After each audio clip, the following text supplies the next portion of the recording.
Olá, queridos! Bem-vindos ao segundo trimestre da Escola Bíblica Dominical. Vamos continuar falando agora sobre os dons espirituais e ministeriais, servindo a Deus e aos homens com poder extraordinário. A primeira aula. Vamos orar? Pai, nós somos gratos ao Senhor por todas as coisas, Deus. Pedimos, Deus, que o Senhor possa nos orientar nesse tempo, Deus, e nos instruir em tudo o que temos para fazer. Rendemos graças ao Teu nome, Pai, porque o Senhor é bom. O Senhor é santo, papai, é digno de todo louvor, de toda honra, de toda glória. Nos abençoa nesse trimestre, papai. Tudo que formos falar, estudar, que a nossa mente seja aberta e que Teu Espírito fale conosco, Pai, em nome de Jesus, Pai. Amém, queridos? Vamos lá então ao texto áureo.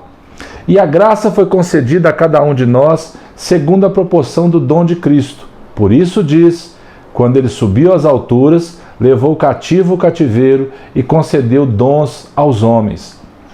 Verdade prática. Os dons são dádivas divinas para a igreja cumprir sua missão até que o noivo venha buscá-la. Você agora recebe do Senhor o enchimento do Espírito Santo. Todas as aulas desse trimestre nós vamos ministrar isso. Vamos pedir ao Senhor que nos encha com o Espírito Santo dele, que sejamos capazes, que sejamos revestidos de autoridade, de sabedoria, de discernimento para estudar tudo aquilo que Ele tem para nós. Amém? Você recebe isso? Que o Senhor te abençoe nesse dia com esse poder do Espírito Santo. Os dons, a introdução, são nada mais, nada menos que manifestações sobrenaturais concedidas da parte do Espírito Santo e que operam através dos crentes para o seu bem comum. É graça e poder de Deus para nós. Vamos falar sobre uma coisa interessante agora chamada cessacionismo. O que quer dizer isso? É que os dons cessaram. Os dons eram apenas para a época dos apóstolos. Muitos creem nisso. Eu não creio, não sei se você crê nisso, mas para mim é evidente que os dons continuam agindo hoje ainda na igreja. Além de auxiliar o corpo de Cristo no exercício da grande comissão, os dons divinos subsidiam, ou seja, ajudam, auxiliam os santos para que cheguem à unidade da fé. No Antigo Testamento, há vislumbres dos dons divinos concedidos a pessoas peculiares, como reis, sacerdotes, profetas e outros. Todavia, os dons divinos não estavam acessíveis ao povo de Deus na antiga aliança. Na nova aliança, os dons de Deus estão disponíveis para que a igreja, em nome de Jesus, promova a libertação dos cativos, ministre a cura aos enfermos e proclame a salvação do homem para a glória de Deus. O Novo Testamento também deixa claro que todos os crentes têm acesso direto a Deus através de Cristo Jesus e, por isso, podem receber os dons do Espírito Santo. Quando o apóstolo expõe o assunto em suas cartas, ele não parece querer exaurir os dons em uma lista. Antes, ele preocupa-se em exortar os irmãos a buscá-los e usá-los para encorajar, confortar e edificar a igreja de Cristo, bem como glorificar a Deus e evangelizar o mundo todo. Olha só o que Paulo fala. A respeito dos dons espirituais, não quero, irmãos, que sejais ignorantes. Basicamente, nós temos 4 listas que falam sobre os dons de serviço, os dons espirituais e os dons ministeriais. Elas estão em Romanos, Coríntios e Efésios.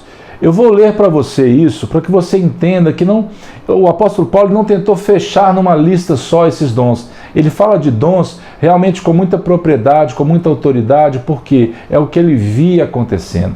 A vida real das igrejas era aquilo que Paulo escrevia para muitas vezes combater, sempre combatendo seitas, heresias, modismos e as coisas que ele ouvia e via que não estavam coerentes com aquilo que ele tinha aprendido do Senhor. Vamos lá então. Tendo, porém, diferentes dons segundo a graça que nos foi dada, se profecia, seja segundo a proporção da fé. Se ministério, dediquemo-nos ao ministério.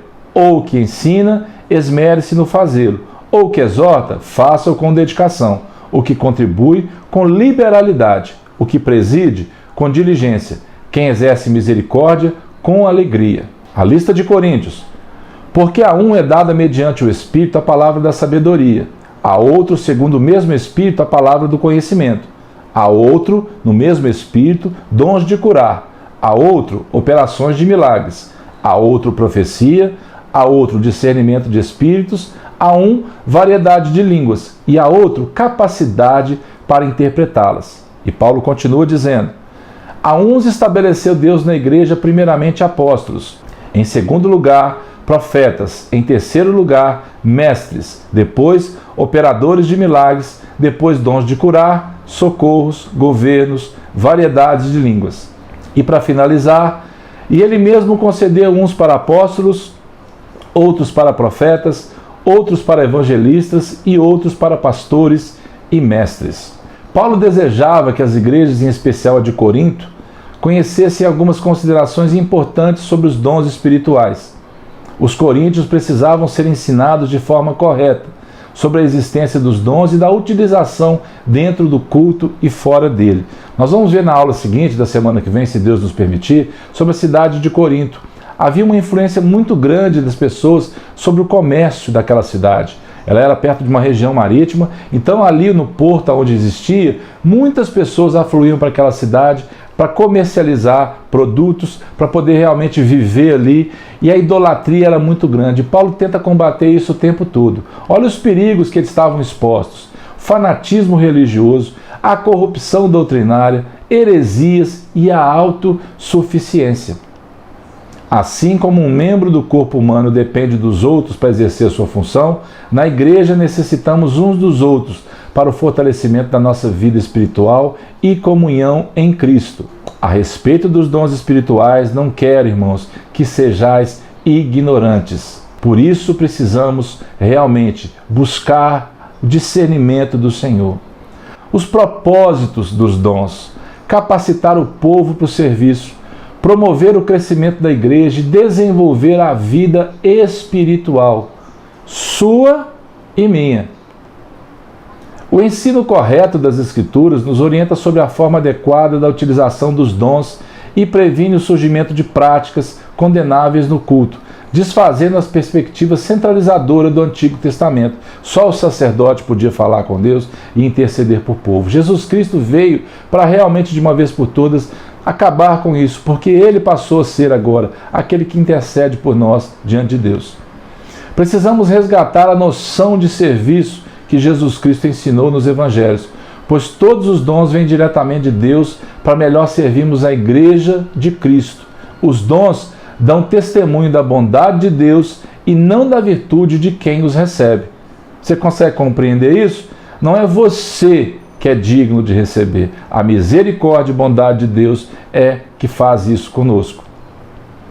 Era, pois, o caminho de Deus a respeito dos dons espirituais que Paulo, como um pai, desejava explicar com mais exatidão aos coríntios.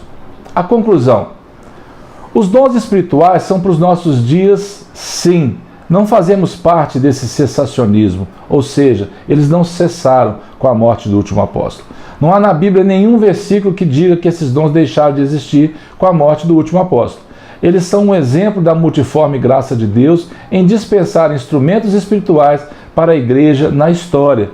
Olha o que a palavra de Deus fala: porque assim como num só corpo temos muitos membros, mas nem todos os membros têm a mesma função, assim também nós, conquanto muitos, somos um só corpo em Cristo e membros uns dos outros. Amém, queridos? Chegamos ao final dessa primeira aula. E deu dons aos homens. Isso é uma bênção de Deus para nós. Então, inscreva-se no nosso canal, participe ativamente das aulas, deixe lá o seu comentário, compartilhe com as pessoas e você pode realmente saber o que tem acontecido conosco, para que você possa estar junto em oração. Encha-se do Espírito Santo. Que o Senhor te abençoe. Até a próxima aula, em nome de Jesus.